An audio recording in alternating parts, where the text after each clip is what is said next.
बिहार में इन दिनों तापमान का पारा 40 के पार है और तेज़ हवाओं ने पूरी तरह से इन दिनों बिहार में जो मौसम का मिजाज है वो काफ़ी गर्म हो चुका है।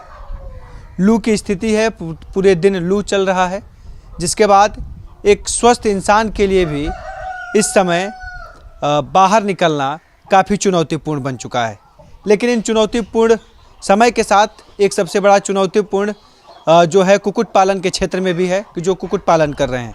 वैसे कहा जाता है कि जो मुर्गियों का तापमान होता है वो जो होता है वो ऑलरेडी सबसे ज़्यादा होता है और जिस तरह से इस बार तापमान में भारी वृद्धि हुई है अप्रैल महीने में, उसके बाद स्थितियां और भी काफ़ी चिंताजनक हो चुकी है।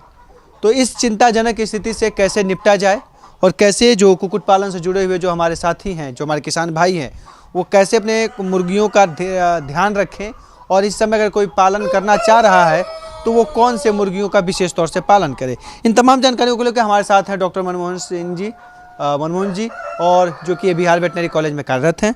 और सर से समझेंगे कि कैसे इस समय चुनौतीपूर्ण स्थिति को समझा जाए। सर किसान तक में आपका सर स्वागत है। बहुत बहुत धन्यवाद। सर ये अभी जिस तरह से तापमान बढ़ा है और इस तापमान बढ़ने के बाद इंसानों के लिए घर से बाहर निकलना एक बहुत बड़ा चुनौती है और ऑलरेडी कहा जाता है कि मुर्गियों में का तापमान सब पर ज़्यादा रहता है और ये तापमान और बढ़ा है, तो कितना असर डालेगा?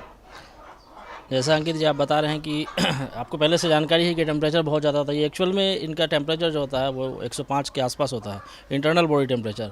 और ये जो अभी हमारे सराउंडिंग का जो टेम्परेचर है ये अप्रॉक्स 40 से 42 के बीच है। उसके साथ में ये गर्म हवा भी साथ में चल रही है। तो इस कंडीशन में, इस माहौल में जो पोल्ट्री प्रोडक्शन में बहुत ज़्यादा डिलीटरियस इफेक्ट होता है अगर हम लोग उसको सही समय पे सही मैनेजमेंट अगर नहीं दे पाएँ।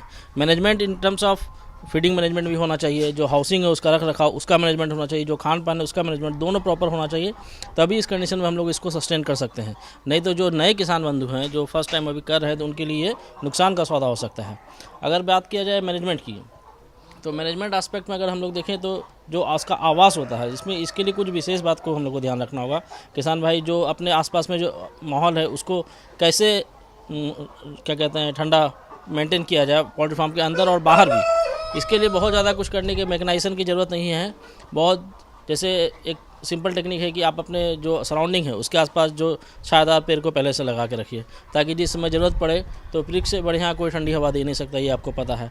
तो उससे क्या होगा, जो टेम्परेचर है वो टेम्परेचर अगर शेड के ऊपर अगर पेड़ आ रहा है तो वहाँ टेम्परेचर ऑटोमेटिक कम हो जाएगा। उसके बाद जो नीचे जो टेम्परेचर आएगा, जो सराउंडिंग होगा, जो इंटरनल टेम्परेचर होगा वो भी डाउन हो जाएगा। इसके अलावा रूफ़ के लिए जो हम लोग छत होता है, जो एस्बेस्टस का सीट यूज़ करते हैं, उसमें हम लोग क्या कर सकते हैं, वाइट वॉश कर सकते हैं। अगर हम लोग वाइट वॉश करेंगे तो उसका एक साइंटिफिक रीज़न है कि जो सनलाइट आएगी वो रिफ्लेक्ट होकर ज़्यादा से ज़्यादा चली जाएगी, तो उससे क्या होगा, एब्जॉर्ब कम होगा। जितना हीट एब्जॉर्ब कम होगा उतना कम अंदर ट्रांसफ़र होगा और इतना कम हीट यहाँ मुर्गियों को अवेलेबल हो पाएगा, तो वो ज़्यादा बेटर होगा उसके लिए। इसके बावजूद भी हम लोग गांव घरों में क्या देखते हैं कि लोग पराली बिछा देते हैं उसके ऊपर। पराली बिछाने से क्या होता है, वो एक इंसुलेटर का काम करती है। साथ साथ में उसके ऊपर टाइम टू टाइम हर 3-4 घंटे पे लोग क्या करते हैं, पानी का छिड़काव करते हैं, उसको भिंगा देते हैं। भिंगाने से क्या होता है, मैक्सिमम टेम्परेचर जो हीट है वो लॉस ऊपर ही हो जाता है और बहुत कम ही अंदर आ पाता है। इसके कारण जो इंटरनल टेम्परेचर है वो मेंटेन हो जाता है। तो ये सारी चीज़ को हम लोग करके, इसके अलावा जो अगर मैकेनाइजेशन की बात किया जाए, क्योंकि पोल्ट्री फार्मिंग अब फार्मिंग रहा नहीं, वो एक इंडस्ट्री बन चुका है, तो मैकेनाइजेशन तो ज़रूरी है ही, क्योंकि सारा चीज़ मैनुअली नहीं कर सकते हम लोग। अगर करते भी हैं तो प्रोडक्शन पे बहुत ज़्यादा फ़र्क नहीं पड़ेगा, हम लोग को जो प्रॉफिट चाहिए वो नहीं हो पाएगा। तो उसके लिए हम लोग फॉगर सिस्टम यूज़ करते हैं, जैसे हमारे यहाँ फार्म में भी यूज़ हो रहा है। ऊपर में फॉगर लगा हुआ है जिसको टाइम टू टाइम हम लोग ऑन कर देते हैं। वो क्या करता है, टेम्परेचर को बिल्कुल कूल करके रखता है, जिससे क्या होता है, इंटरनल टेम्परेचर मेंटेन हो जाता है। क्योंकि बर्ड का ऑलरेडी 105 डिग्री के आसपास नॉर्मल टेम्परेचर है और उनका टेम्परेचर जो बढ़ने का 2-3 रीज़न होता है। एक तो हो गया जो यहाँ पे जो आबोहवा है उसके कारण, जो खाना खिलाते हैं हम लोग उसके कारण भी टेम्परेचर बढ़ता है, उसको आगे हम जा रहे हैं आपको। तो ये सारा चीज़ को कंट्रोल करने के लिए जो मैकेनाइजेशन का जहाँ तक बात है उसका भी हम लोग को सहारा लेना है।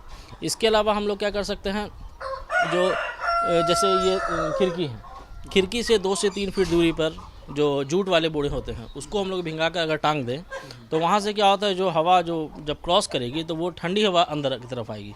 तो ये एक हम लोग एडिशनल एडवांटेज ले सकते हैं बहुत ज़्यादा पैसा खर्च किए बिना ही। और सबसे मेन चीज़ क्या है, जो हम लोग का वेंटिलेशन, जो घर का जो डायरेक्शन होता है वो हमेशा ईस्ट टू वेस्ट होना चाहिए, ताकि जो क्रॉस वेंटिलेशन हो और जो हार्मफुल गैसेज जो प्रोड्यूस होता है जैसे अमोनिया वगैरह प्रोड्यूस होता है वो जितना जल्दी स्केप आउट हो जाएगा तो उतना कम जो निगेटिव इफेक्ट है वो हमारे बर्ड्स पर पड़ेगा। ये एक हो गई मैनेजमेंट की बात, जो हम लोग उसके रख रखाव में कर सकते हैं।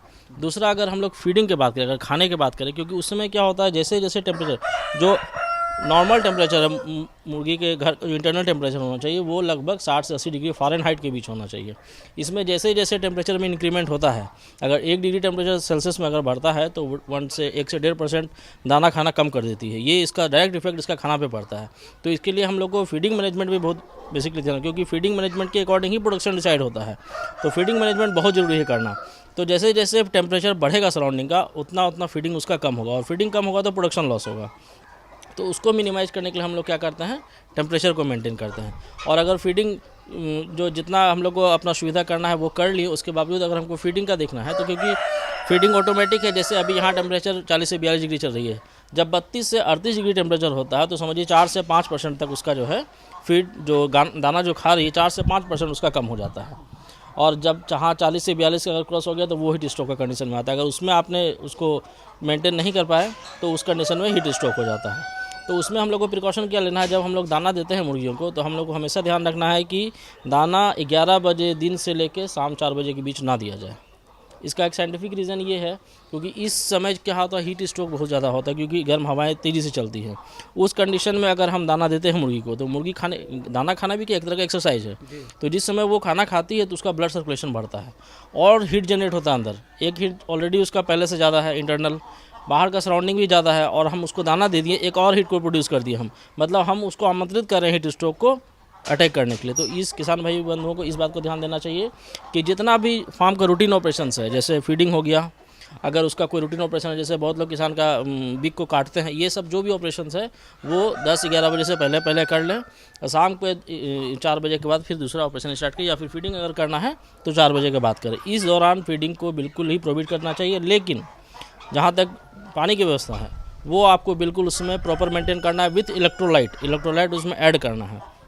पानी को हमेशा जो हम लोग जो ड्रिंकर होता है उसमें हमेशा 3 से 4 घंटे पे उसको बदलते रहना है, क्योंकि क्या होता है वो सराउंडिंग के टेम्परेचर से गर्म हो जाता है, और अगर वो पानी अगर मुर्गियाँ पीती हैं तो उसका फिर एक नेगेटिव इफेक्ट होगा। तो इसलिए हम लोग को क्या करना है कि पानी का जो टेम्परेचर है वो लगातार उसको चेंज करते रहना है 3-3 घंटा रोटेशन पे, ताकि वो साफ़ और स्वच्छ पानी मिले उसको। और इलेक्ट्रोलाइट उसमें ऐड कर दिया जाए, सोडियम हो गया, पोटासियम हो गया, क्लोराइड हो गया। इसको ऐड करने से क्या होता है, बॉडी का जो होम्योस्टेसिस होता है वो मेंटेन होता है। तो इसका क्या होता है, जो डायरेक्ट हीट स्ट्रोक का जो इफेक्ट होता है वो मुर्गियों पर नहीं पड़ता है। इसके अलावा जो दाना हम लोग जो यूज़ करते हैं, हम दिनों में भी यूज़ करते हैं, तो उस समय चूँकि हम जैसा बता चुके हैं आपको, और ये ऐसा देखा गया है कि दाना मुर्गियाँ कम करती हैं खाना। तो ऐसा क्या करें कि दाना कम भी खाए तो भी उसका प्रोडक्शन पर असर नहीं पड़े, ये हम लोग जानना है। तो इसके लिए क्या करते हैं, जो दाना का क्वालिटी होता है वो न्यूट्रिएंट डेंसिटी उसका बढ़ा देना चाहिए। कहने का मतलब क्या हुआ, जो 100 ग्राम जिस फीड में जितना न्यूट्रिएंट आ रहा था उसको हम लोग घटा के अगर 80 ग्राम भी मुर्गी खा रही है तो उसमें उतना न्यूट्रिएंट आ जाए, जो उसको विटामिन चाहिए, जो उसको प्रोटीन चाहिए, वो अगर उतने में आ जाता है तो ग्रोथ पे इफेक्ट नहीं पड़ेगा। जो मुर्गियों का भोजन है उसे कौन से समय में करवाइए, क्या दीजिए, और जो अगर मुर्गी फार्म आप है तो उसका दिशा कैसा होना चाहिए, किस डायरेक्शन में होना चाहिए, ये तमाम जानकारियाँ हीटवेव के इस दौर में बताने का प्रयास किया गया। हम उम्मीद करते हैं कि हमारे किसान भाइयों की जानकारी काफ़ी फ़ायदेमंद रहेगी और उनके लिए फ़ायदा पहुँचाएगी। तो और भी तमाम मुर्गियों से जुड़ी हुई कहानियाँ और जो उससे जुड़ी हुई जानकारियाँ हैं, अवेयरनेस से जुड़ी हुई जानकारी, तमाम चीज़ें हम आपको लगातार किसान तक पे देते रहेंगे। अभी के लिए इतना ही, दीजिए इजाज़त, नमस्कार। अगर ये वीडियो आपको पसंद आया है तो इसे लाइक ज़रूर करें। अगर चैनल अभी तक सब्सक्राइब नहीं किया है तो कर लें, और नोटिफिकेशन पाने के लिए बेल आइकन भी दबा दें।